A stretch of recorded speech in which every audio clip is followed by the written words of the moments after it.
Quem achou, diga amém. Está aqui também? Palavras aqui do apóstolo Paulo, meus irmãos, vamos acompanhar aqui, beleza? Filipenses 3,12 diz o seguinte: não que eu já tenha obtido tudo isso ou tenha sido aperfeiçoado, mas prossigo para alcançá-lo, pois para isso também fui alcançado por Cristo Jesus. Irmãos, não penso que eu mesmo já tenha alcançado, mas uma coisa eu faço, esquecendo-me das coisas que ficaram para trás e avançando para que estão adiante, prossigo para o alvo, a fim de ganhar um prêmio do chamado celestial de Deus em Cristo Jesus. Todos nós que alcançamos a maturidade devemos ver as coisas desta forma.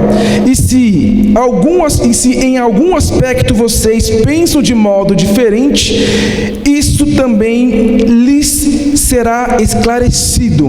Amém? Tome o seu assento, dando um glória a Deus e uma salva de palmas para Jesus, em nome dele.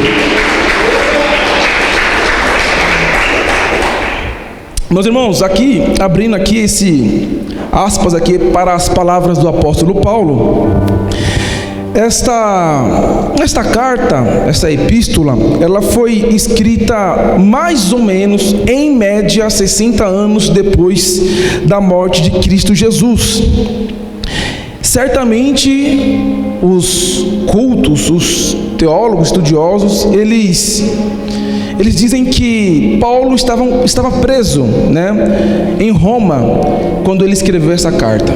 E o intuito desta carta era para motivar a igreja de Filipos a permanecer na fé. Era um período onde a igreja estava sendo perseguida, pessoas sendo mortas pelo amor de Cristo Jesus. Então a ideia do apóstolo Paulo, especificamente neste capítulo, é motivar a igreja a permanecer, perseverar na fé, continuar na fé, não desanimar. Estas são as palavras neste capítulo do apóstolo Paulo para este povo. Independente da circunstância, porque eu disse que Paulo ele estava preso em Roma. E quando nós falamos de uma prisão nesse contexto histórico, nesse período, não é a cadeia federal do Brasil, que os presos eles têm mais regalia do que um pai de família. Estamos falando de uma prisão onde a pessoa ela era torturada, era um esgoto, era um porão cheio de água e rato. Paulo permite, ele dá espaço ao Espírito Santo e, pela força de Cristo Jesus, ele escreve essa carta para animar a igreja, para fortalecer a igreja.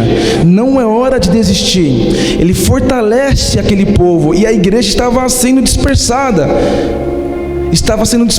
porque tinha uma perseguição romana para esse povo. Então, independente da circunstância, Paulo diz: continue, persevere, caminhe, lute, alcance. Não perca o seu alvo, o nosso alvo, que é Cristo Jesus. E ele começa a escrever. E a mensagem para hoje é justamente essa. Porque qual que é a circunstância que você se encontra aqui nesta noite? De repente a sua perseguição é no trabalho. De repente a sua perseguição é na faculdade. De repente você tem uma perseguição, existe uma crise no seu relacionamento. Qual que é a circunstância que você se encontra? Tem pessoas que elas ficam incomodadas, com o coração partido, fica com medo, por exemplo, por causas políticas. A pessoa, eu quero que a esquerda vença, eu quero que a direita ganhe, eu quero um conservadorismo, tem pessoas, eu falo isso, para quem não sabe, eu já disse, mas eu sou estudante de direito, e falar direito e política são duas coisas que são casadas, é só fazer o casamento. E tem pessoas que, se deixasse o Bolsonaro ganhar de novo, a pessoa é capaz de se matar. E tem outras pessoas que, se dá um esquerdista lá, aí chora. Então, qual que é a sua aflição? Qual que é a circunstância que tem feito você ter medo? A perseguição que tem feito você ter medo? A cronologia desse texto de Filipenses, da carta de Filipenses, no primeiro capítulo, Paulo, ele começa a observar o conceito da igreja de Filipos. Na visão de Paulo, o que ele entende da igreja de Filipos, como chegavam as notícias até ele sobre Filipos. Já no segundo capítulo, isso é bom que você anote, porque depois você pode conferir na sua casa, que você seja bereano, né, que você confira o que o pregador falou aqui. Já no capítulo 2, vai dizer que a prisão do apóstolo Paulo contribuiu para o crescimento da igreja. E nós vamos falar também disso aqui mais para frente. Já no capítulo 3, este capítulo é a exortação a permanecer, o amor fraternal para o crescimento do Evangelho. No capítulo 4 ele elogia Timóteo e Epafrodito. No 5 ele pede para a gente confiar em Cristo Jesus e não nas obras da carne. E no capítulo 6 ele faz uma exortação acerca da santidade. Quando nós falamos de um homem de Deus como foi o apóstolo Paulo, nós estamos dizendo aqui de uma pessoa que revolucionou o Evangelho. E você pode ser um desses também. Você pode ser um desses também. Aos olhos humanos, você pode olhar, poxa, mas será que eu consigo? Será que eu tenho esse perfil? Será que eu tenho esse engajamento de pregar o Evangelho? Às vezes você quer ser um ministro, você quer ser alguém que vai fazer a diferença onde você está. Será? É possível isso acontecer, tanto no aspecto individual, quanto coletivo. Imagine só uma igreja como a Adapt Church sendo uma referência para essa comunidade. Imagine uma igreja, todas elas, Filipos, Gálatas, Tessalonicenses, imagine Filadélfia, Éfesos, todas elas são uma referência. De alguma forma elas são situadas da Bíblia, cada um com seu defeito, mas permanecendo na fé. E é isso que Deus espera de nós, porque existe isso. A nossa busca, nós tivemos a conferência recentemente, o Espírito Santo na vida do homem. Precisa haver uma busca nossa para alcançar a plenitude que Cristo tem para nossas vidas. Em 1905, houve um evento que hoje ele é conhecido como o avivamento no país de Gales. E neste período, entre 1905 a 1910, este homem de Deus, um jovem homem de Deus chamado Evan Roberts, ele enfatizou 4 pontos fundamentais para que haja um avivamento em um lugar. Imagine que aqui seja uma igreja e através dessa igreja toda essa comunidade é alcançada para Cristo Jesus. Eu não estou com fé hoje não. Imagine você fazendo parte desta igreja, alcançando toda essa comunidade. Você consegue imaginar isso? Sem baile funk, sem bam bam bam bam, pá, pá, pá, escapamento estourando, sem essas coisas. Imagine uma comunidade, uma cidade aos pés de Jesus. E esse jovem Evan Roberts, ele diz, em primeiro lugar, desses 4 pontos fundamentais, ele diz a primeira: a confissão aberta de qualquer pecado não confessado. Você precisa confessar o seu pecado abertamente. Já passou 10 anos, 20 anos, volta lá atrás e confessa. Amém? Depois ele vai dizer, o abandono de qualquer ato duvidoso. Ou seja, se há alguma dúvida do que é Deus para você, o Evangelho, você precisa abandonar isso daí. Amém? A necessidade de obedecer prontamente tudo que o Espírito Santo te ordena. Qual foi a última vez que você obedeceu o que o Espírito Santo disse? Responde para você mesmo, no fundo da tua alma, do teu espírito. Você tem obedecido o Espírito Santo? Quando ele manda, ou ele te dá uma ordem. E por quarto aqui, por último, a confissão de Cristo abertamente. É interessante porque a história prova que Deus ele é poderoso. A história prova que Deus ele é poderoso. De Gênesis a Apocalipse, antes de Cristo e depois de Cristo. O texto de Filipos, nesse de Filipenses 3, no versículo 12, coloca aqui, meus irmãos, por favor. Ele começa dizendo o seguinte: não que eu já tenha alcançado. Nesse texto aqui, ele indica que ele não se apoderou, não conquistou algo que talvez ele queria conquistar. Mas ele continua dizendo que ele prossegue, ele continua. Ele quer urgentemente estar com Deus. Paulo, ele tinha certeza do que ele estava fazendo. A morte para um cristão que realmente vive o Evangelho, a morte é lucro. Então Paulo não estava nem aí se ele seria executado logo em seguida, depois que ele escrevesse essa carta, porque Cristo, ele se apoderou de Paulo de uma forma súbita, inesperada. De uma forma, eu não sei como foi cada um aqui, mas lembra aquele seu encontro com Jesus? Aquele impacto que você teve com Jesus, quem lembra disso? Você que já é cristão. Paulo, ele obedece ao Espírito Santo imediatamente. Não há dúvidas no coração de Paulo. Paulo, ele diz de uma forma que ele quer passar a mensagem que é assim, ó: eu não sou perfeito. Talvez eu nem esteja preparado, mas eu estou aqui, eu continuo por amor a Cristo. Eu não perco meu alvo, eu não desvio do alvo. Eu tento. Ele não se coloca como perfeito, mas ele quer alcançar essa perfeição de Cristo Jesus. Ele tem esse desejo, e é esse desejo que nós devemos ter também. Você também tem que ter esse desejo.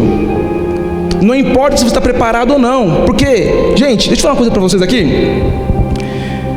De repente você está enrolando demais para começar o teu ministério, com a desculpa de eu não estou preparado. E não. De repente você não começou o teu projeto, não começou o teu ministério, não começou as tuas obras, porque você está dando desculpa de que não está preparado. Eu vou te dar aqui uma triste notícia: você nunca vai estar preparado. Porque Deus não quer pessoas preparadas. É Ele quem prepara e capacita os escolhidos dEle. É Ele quem prepara, meu irmão.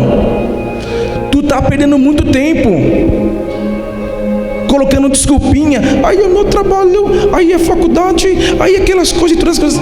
Não, não e não. É o próprio Deus que vai te capacitar. Agora, por outro lado, existem pessoas perfeitas demais. É muita perfeição para um ministério só. Meu Deus do céu. Se não tiver ela, não tem louvor, não tem nada na igreja. Não tem pregação, porque ela é muito perfeita. E eu sou extremamente com o pé atrás com esse estereótipo, com esse perfil de pessoas. Tu é muito perfeito, irmão. Meu Deus do céu. Aquela desculpa.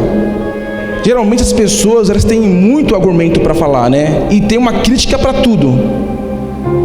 Nossa, mas eu acho que quem deveria pregar hoje era ciclano. Mas acho que o louvor tal deveria ser assim. Mas por que essa camisa azul hoje? Porque o bispo combinou com o Jean de vir de azul. É muita crítica para pouco serviço. Eu vou atrás de uma igreja mais estruturada, uma igreja que atenda a minha família com mais estrutura, e entre outras coisas, atrás da igreja perfeita. Se você encontrar essa igreja, meu irmão, por favor, não vai para lá, você vai estragar. A igreja está indo muito bem, se ela é perfeita, o que você vai fazer lá? Não vai para essa igreja, porque ela é perfeita demais. E um outro aspecto que o apóstolo Paulo, a gente consegue observar nesse texto, nessas palavras, é que a busca de um crescimento. Ele busca crescer, ele continua, ele tenta, ele vai atrás, ele corre para esse alvo. É um propósito, é um sacrifício. Todo crescimento, ele gera um sacrifício. ele gera uma busca que faz com que você saia do conforto para alcançar esse objetivo. E essa busca tem que ser dentro do propósito de Deus. Eu disse que tem que ser dentro do propósito de Deus, porque você pode tranquilamente crescer fora da visão de Deus, daquilo que Deus não quer para você. Apóstolo Paulo, ele era um cara inteligentíssimo. Paulo de Tarso, a cidade de Tarso, sua cidade de origem, era uma cidade universitária. Era lá onde se formavam os doutores, os filósofos, os pensadores, historiadores. Ele era um cara gabaritado. Ele tinha todo o conteúdo, toda a inteligência para ser um grande empresário e não ser um apóstolo de Jesus. Ele poderia ser um grande empreendedor com a sua inteligência, mas ele lançou tudo isso fora por amor à obra, por amor ao reino. Jesus alcançou a Paulo de tal maneira que ele lançou tudo para fora, tudo que ele tinha, e seguiu para o alvo, que é Cristo Jesus. Posso ouvir um amém? Porque você pode fazer sucesso, cara, fora dos planos de Deus. E eu acho que esse é o pior fracasso de um homem. É esse. O pior fracasso de um homem é esse. É você fazer sucesso naquilo que Deus não aprova.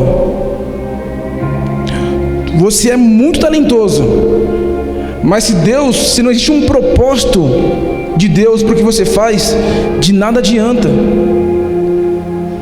Agora, em contrapartida, tem aqueles que lutam para crescer, bispa, que acorda cedo, que trabalha, aqueles que estudam, aquele que, enfim, busca um crescimento, e quando tem um resultado, sempre tem aquele invejoso para criticar. Nossa, mas foi sorte. Foi sorte, não, né? É muito fácil hoje olhar para a vida de muitos aqui e querer ter o que você não plantou. Isso é o cúmulo da hipocrisia. Sabe, é quando você deseja algo, você quer algo, mas você nunca trabalhou por ele. E geralmente tem pessoas assim, bispo, elas querem ter o que você tem, Rafael, mas não querem pagar o preço que você pagou.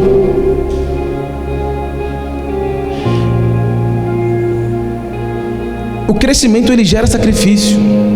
Você tem que decidir crescer. Eu estudo bastante. Enquanto muitos estão assistindo Netflix, estão curtindo ou dormindo, eu estou estudando. Eu já tive vezes que eu comecei a estudar para várias coisas, que era 11 horas da noite, e quando eu me dei conta, eu vi o meu sogro indo trabalhar às 4:30 da manhã, estudando, buscando. Hoje é fácil olhar, pô, o Jean e tal, toca bateria, toca violão, prega, canta, pula, mas só eu e Deus sabe, nós sabemos o quanto eu não estudei para pegar determinado instrumento, para aprender alguma coisa. E muitos são assim, você luta, para depois as pessoas falar que foi sorte. Ah, é porque o marido tinha tal coisa, ah, porque foi uma herança, aquela coisa toda que só Jesus na causa. O crescimento em todas as áreas tem que ser intencional. Você precisa decidir querer crescer. O teu talento, meu irmão, ele te leva ao topo, mas somente o teu caráter te mantém lá, querido. Somente o teu caráter te mantém lá. O talento de pregar, de fazer, levanta qualquer igreja, mas só o caráter mantém a igreja lá em cima, sendo uma referência para as pessoas. E muitos se julgam esse ministro porque tem talento, mas não tem vida no altar. Tem um péssimo casamento, mas está ministrando, está cantando, quer cantar, quer ser obreiro, quer ser qualquer coisa na igreja, quer ter um cargo, quer aparecer na foto, porque tem talento. Mas o fundamento aqui, querido, é o seu caráter. É isso que Paulo está falando aqui. não sou perfeito, mas eu luto para alcançar esta perfeição em Cristo Jesus. Eu sou pecador, sim, peco, mas eu luto contra o pecado todos os dias. Esse é o sentido do ministério, de ser um ministro, de ser um homem, de ser uma mulher de Deus. Eu já disse aqui algumas vezes, a palavra ministro, ela no grego, ela quer dizer huperetes. Quem são esses huperetes? São remadores. Remadores. Enquanto tinha uma embarcação lá em cima, tinha os ministros, huperetes, remadores, levando a embarcação. Esses ministros remam para levar a igreja, para subir a igreja. Na parte de baixo, ser ministro tem mais a ver do que servir do que ser visto. É servir a comunidade em espírito e verdade, com seriedade. Não achar que ministério é plano de carreira. Sabia? Tem pessoas que acham que ministério é plano de carreira. Tadinho. E não é. Às vezes você vai ser um diácono, porque é isso que Deus quer para você, com um dom específico da cura, com um dom da revelação. Outros vai ser bispo, outros vai ser pastores, assim vai indo. Mas não pense que o evangelho, que o ministério, ele é um plano de carreira. E que não é. No versículo 13, ele diz o seguinte: esquecer das coisas que ficaram para trás. De que coisas que Paulo está falando? De mágoas, de angústias, de rancores, ressentimento. Existem vários motivos. A coisa mais fácil do mundo é você desistir do seu propósito. A coisa mais fácil do mundo é você parar de vir para a igreja. A coisa mais fácil é você simplesmente abandonar. Isso é muito fácil. Isso é muito fácil. A palavra perseguição, a palavra provação não pode sair da boca do crente. Não pode sair. Repita comigo: a palavra perseguição e provação não pode sair da minha boca. Não pode sair. É a perseguição, é a provação, é a batalha, querido, que faz você crescer, que faz você avançar, assim como na igreja primitiva, porque se essas palavras saem da tua vida, você se acomoda.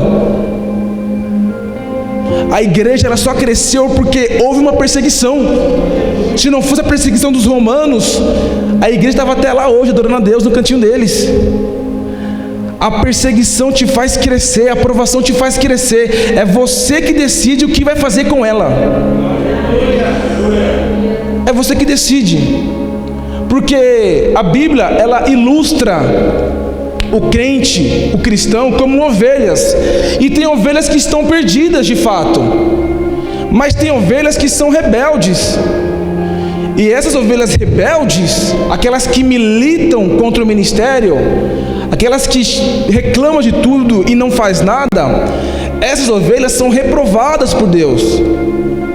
A ovelha perdida não. A ovelha perdida é quando você precisa ser alcançado. Existe uma luta que você não está vencendo.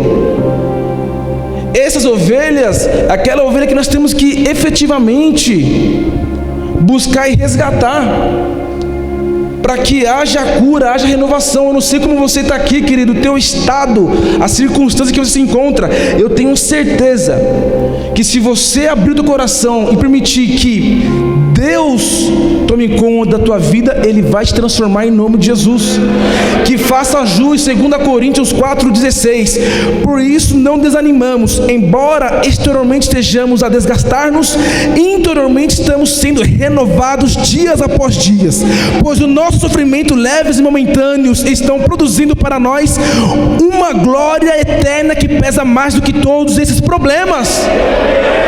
Assim fixamos os nossos olhos não naquilo que se vê, mas naquilo que não se vê, pois o que se vê é transitório, mas o que não se vê é eterno. Aleluia, meus irmãos. É eterno. Aplauda o Senhor, querido.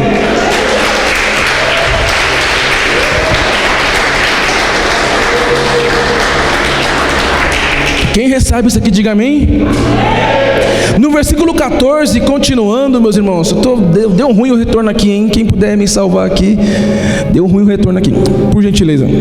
No versículo 14, ele vai dizer: prosseguir para o alvo que deve ser Jesus, Cristo Jesus. A ideia deste texto do apóstolo Paulo, neste versículo, é que ele quer atingir uma meta. E aqui eu lembro da corrida da fé, que o bispo pregou há algumas semanas.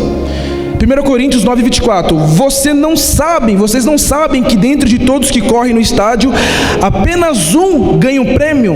Corram de tal modo que alcance o prêmio. Essa busca, existe uma promessa. Deus, ele tem uma promessa para a tua vida. Eu te pergunto, o que você tem feito para alcançar esta promessa?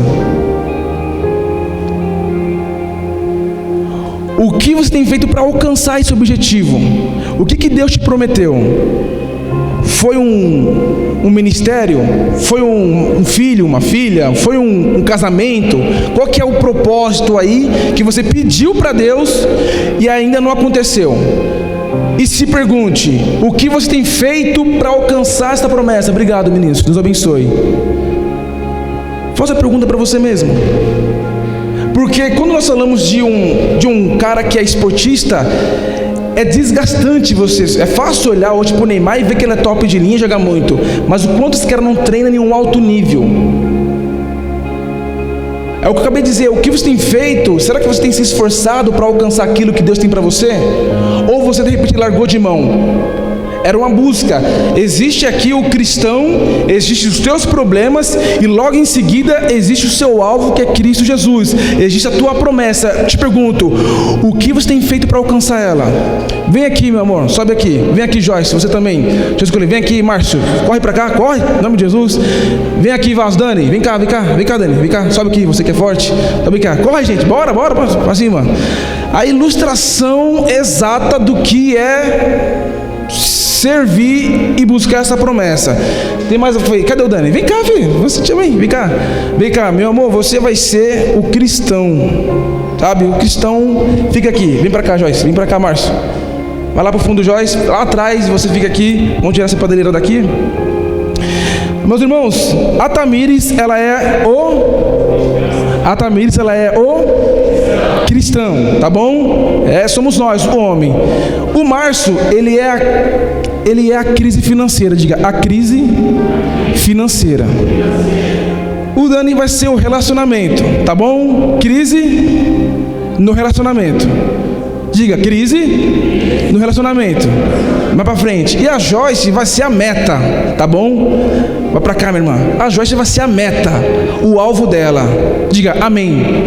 A Joyce vai ser a meta, amém? Vocês dois, a Tamires, ela vai tentar chegar na meta dela. Só que vocês vão tentar impedir. É óbvio que vocês vão perder, porque Deus é maior, amém?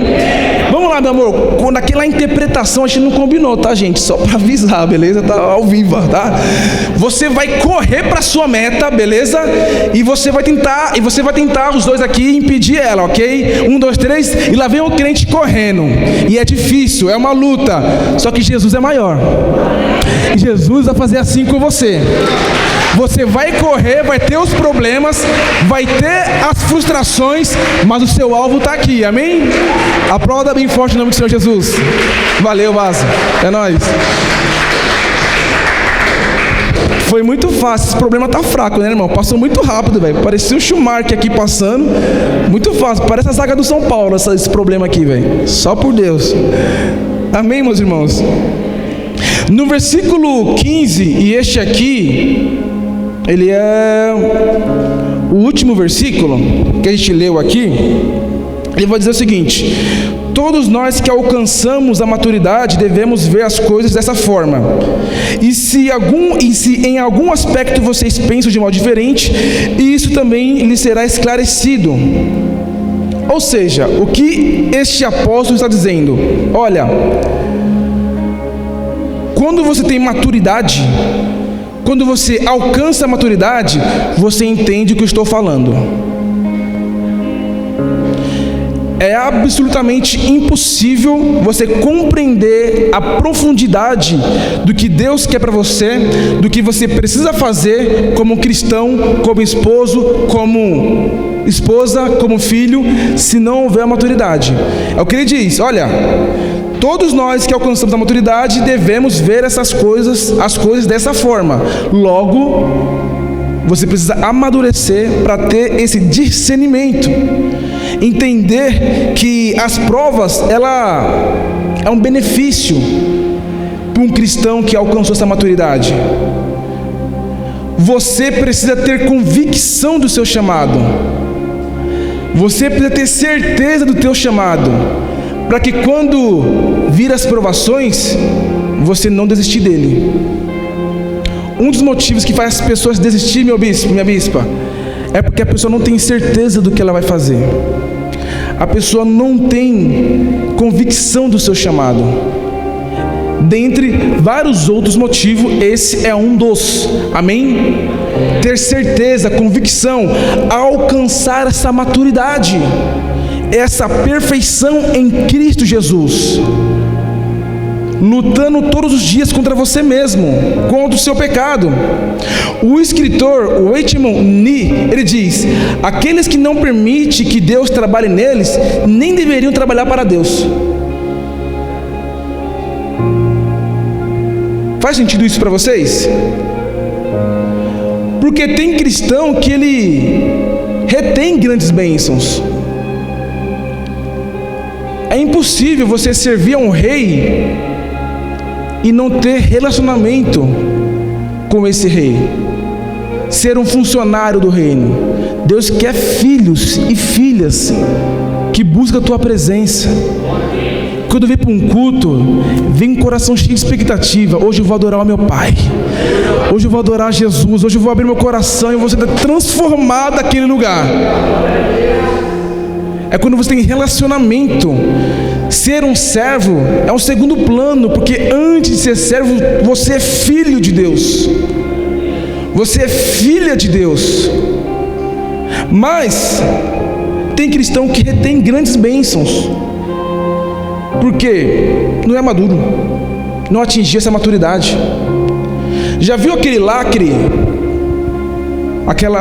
Vem no lacre de produto escrito: fora do alcance de crianças. Fora do alcance de crianças. Criança não pode tocar, mexer.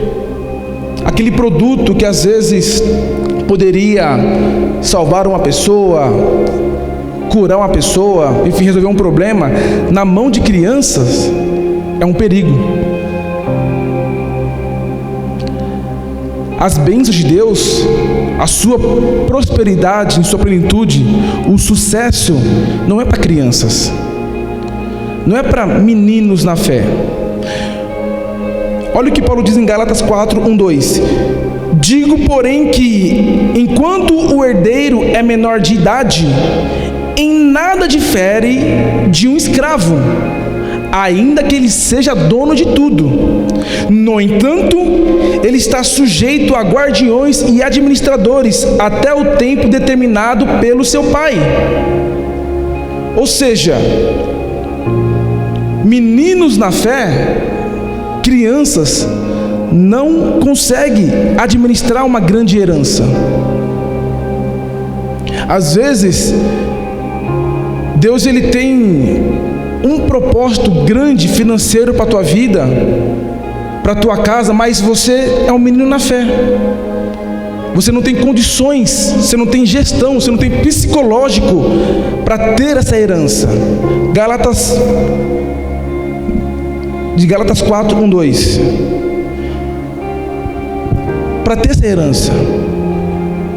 E para encerrar, 3 estágios que eu quero mostrar para vocês, destrinchar com vocês, para alcançar essa maturidade.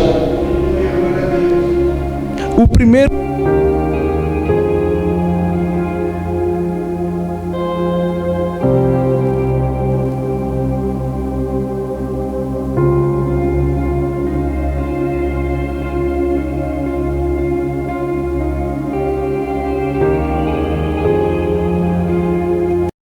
o Arthur, meu filho de 3 anos, administrar essa riqueza.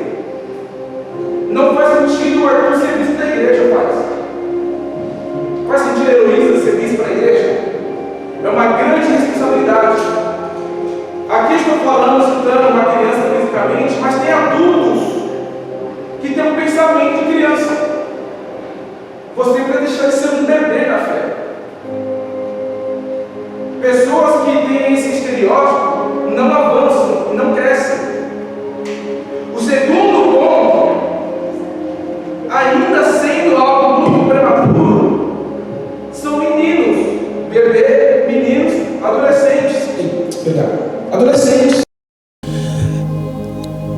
Quem aqui tem mais de 20 anos de idade? Levanta a mão. Mais de 20. Então temos poucos adolescentes aqui. Todos nós já fomos adolescentes. E a certeza que eu tenho hoje é que o adolescente, ele não tem nada na cabeça. Não tem nada. É impressionante, cara. Eu era assim, cara. E você também foi assim. Não tem nada. Esse cabo aqui tá pequeno, hein, Brasil? Tá pequeno esse cabo aqui. Se tiver outro aqui, pega melhor, tá? O maior aqui, por gentileza. O propósito é que não sejamos mais como crianças, meninos, jovens, adolescentes. Obrigado, Vaso. Valeu. Ei. Amém? Tá me ouvindo aí, igreja? Tá me ouvindo? Dá um glória aí. Sabe, aquele vento de doutrina que o apóstolo Paulo diz? Um adolescente, uma criança na fé, ele não tem certeza do que ele quer. Ele não sabe para onde ele vai ir. Qualquer coisa que ele ouve, ele vai abraçando. Não é uma fase de maturidade. Eu estou dizendo isso porque, ainda que todos aqui têm mais de 20 anos ou 30, tem muitos que agem na fé como um adolescente de 15, um pré-adolescente de 13. Não tem a maturidade. É levado por qualquer vento de doutrina. Se esse tipo de pessoa fizessem o que o senhor bispo prega aqui, como elas fazem do que elas ouvem no YouTube, essa pessoa já teria a vida transformada há muito tempo.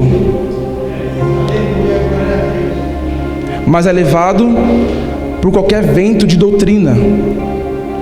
E esse último estágio, cadê aquele louvor abençoado? Pode subir, time.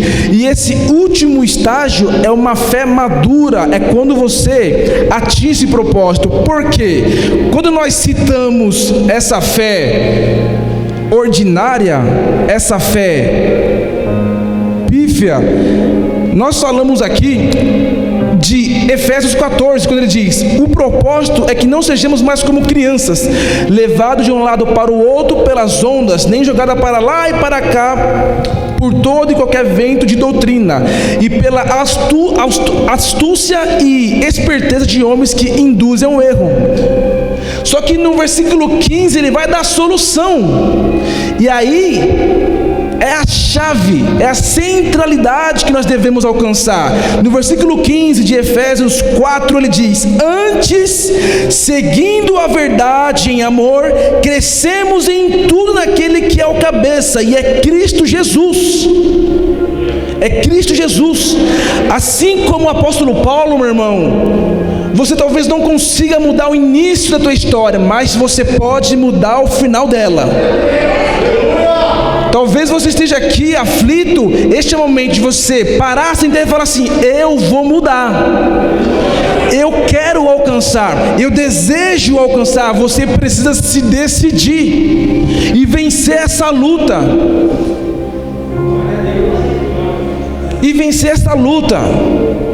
Buscar essa perfeição em Cristo Jesus.